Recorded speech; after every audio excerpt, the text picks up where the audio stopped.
ભગવાને માખણ ચોરીને ખાધું અને મિત્રોને વહેંચણી કરી, એ માત્ર નાના છોકરાઓ દ્વારા કરવામાં આવેલી ધમાલ મસ્તી કે તોફાન નથી. હા, શ્રી કૃષ્ણ માખણ ચોરી, નાના હતા ત્યારે આપણે કથાઓ છે ને, કનૈયાએ માખણ ચોર્યો, એ કોઈ નાના છોકરા દ્વારા કરવામાં આવેલી તોફાન મસ્તી કે ધમાલપટ્ટી નથી. એ બહુ મોટી આર્થિક ક્રાંતિ હતી. તમે એમ કહેશો કે ચોરી અને ક્રાંતિ આને ક્યાં લેવા દેવા?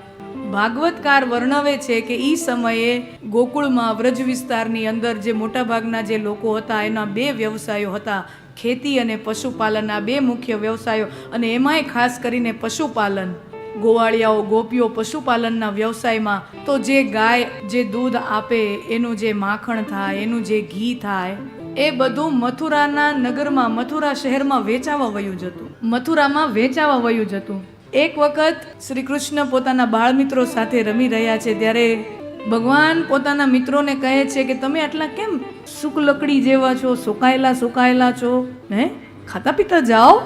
તો કે કનૈયા, અમને ઘરે તારી જેમ માખણ જમવા નથી મળતું. તને તો યશોદામાં માખણ ને મિશ્રી ખવડાવે, અમને માખણ ને એવું દૂધ, માખણ ને છાશ ને એવું નથી મળતું. કેમ? અમારે ત્યાં ગાયો છે તો તમારે ત્યાં ગાયો નથી? કનૈયા, તમારા જેટલી તો નહીં ને. નંદ બાબા તો મુખિયા હતા ને, તો શેઠિયા હતા, તારે ત્યાં હોય એટલી તો ન હોય ને. અરે કાંઈ વાંધો નહીં, એક છે, બે છે, જેટલી હોય એટલી ગાયો તો બધાયને ત્યાં છે, તો પછી ખાવા કેમ નથી મળતું? કે કનૈયા, અમારા માતા પિતા જેટલું ગાયનું જે દૂધ થાય, એનું માખણ થાય, એનું ઘી થાય, એ બધું મથુરામાં વેચવા માટે મૂકી આવે કે ત્યાંથી વેચીએ તો જે થોડાક પૈસા આવે, જે ધન આવે, એનાથી અમારું ગુજરાન ચાલે. એના માટે બધું ત્યાં વેચાઈ જાય છે, અમને ખાવા નથી મળતું. તો ભગવાને વિચાર કર્યો કે આનું કાંક કરવું પડશે. વાડીએ જ રીંગણા મોંઘા, દૂધ અહીંયા થાય, માખણ અહીંયા થાય, ગૌવર્ધનની સેવા, ગાયોની સેવા અમે કરીએ, બધું આપણે ગામમાં થાય અને મજા શહેરની પ્રજા લે. હા ચલો વેચાવું જોઈએ, ત્યાંથી કાંઈક પૈસા મળે તો આપણું ઘર.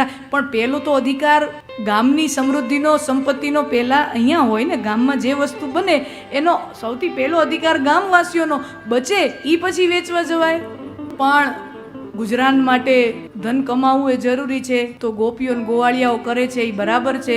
તો ભગવાને કીધું એક કામ કરીએ, તમારા મા બાપ કરે છે એ ખોટું નથી કરતા, એક કામ કરીએ, આપણે દૂધનું ઉત્પાદન વધે ને એવું કંઈક કરીએ. હવે જો એ કોઈ ફેક્ટરી તો છે નહીં કે કેપેસિટી એમ વધી જાય. ગાયો દૂધ આપે એની એક લિમિટ હોય. પણ ભગવાને પોતાના બાળ મિત્રો સાથે કીધું, આપણે બધા ગોવાળિયાઓ ગાયો ચરાવવા જાશું.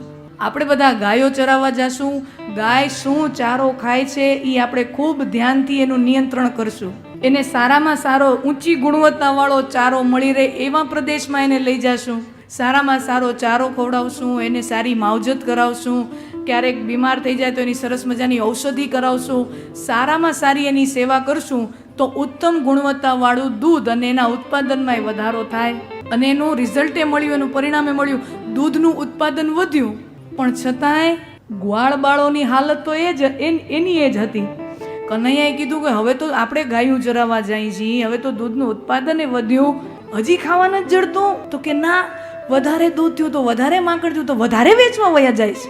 देखिए जैसे जैसे लाभ होता जाता है वैसे वैसे और लोभ बढ़ता जाता है, और लोभ बढ़ता जाता है कि વધારે થયું તો વધારે વેચી આવી, વધારે માખણ થયું તો વધારે વેચે. ભગવાને કીધું કે અબ જો સીધી ઇંગ્લિશ ઘી નહીં નીકળેગા તો પછી ભગવાને કીધું આમ જો ખાવા નહીં દઈએ તો અમે ચોરી કરીને ખાઈ જશું. ખરેખર એક મોટી આર્થિક ક્રાંતિ છે. એના દ્વારા આ સિદ્ધાંત પ્રતિપાદિત કરવા માગે છે કે જે વિસ્તારમાં જે થતું હોય એના ઉપર એ વિસ્તારના લોકોનો પ્રથમ અધિકાર છે. એના પછી એનો સરપ્લસ થાય, એનો વધારો થાય તો એ બહાર જાય. આ એક મોટી આર્થિક ક્રાંતિ ભગવાન બધાને સૂચવી રહ્યા છે. ગોપીઓ આમ માખણ જમવા આપતી નહીં, પોતાને તો મળી જતું હતું, ભગવાનને તો મળી જતું હતું, નંદ બાબાને ત્યાં, યશોદા માને ત્યાં. તો ચોરી કરવા ગયા છે, પોતાના ગ્વાળ બાળો માટે ગયા છે. અને જે ગોકુળમાં જે ચોરી થઈ છે ને એવી દુનિયામાં ક્યાંય નથી થઈ. જે ચોરી ગોકુળમાં થઈ છે ને એવી ચોરી દુનિયાના, આમ તો ચોરીઓ તો જોઈ છે ને બધે થતી હોય, પણ જે ચોરી ગોકુળમાં થઈ છે ને એવી ક્યાંય નથી થઈ. સામાન્ય રીતે જેના ઘરે ચોરી થાય ને, જેના ઘરે ચોર આવ્યો હોય એ ઉદાસ થઈ જાય. કારણ કે નુકસાન, ચોર આવી જાય એટલે તો નુકસાન કરીને જાય તો એ માણસ દુઃખી થઈ જાય.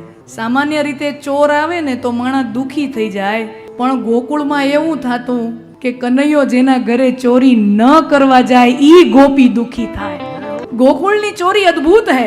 सामान्यतः जिसके घर चोरी होती है वह दुखी हो जाता है, लेकिन गोकुल में वो गोपियां दुखी हो जाती थी जिनके घर कन्हैया माखण चोरी करने नहीं आता था। એને એમ થતું કે ઓલી ગોપીને ત્યાં આવ્યા અને અમારે ત્યાં ન આવ્યા।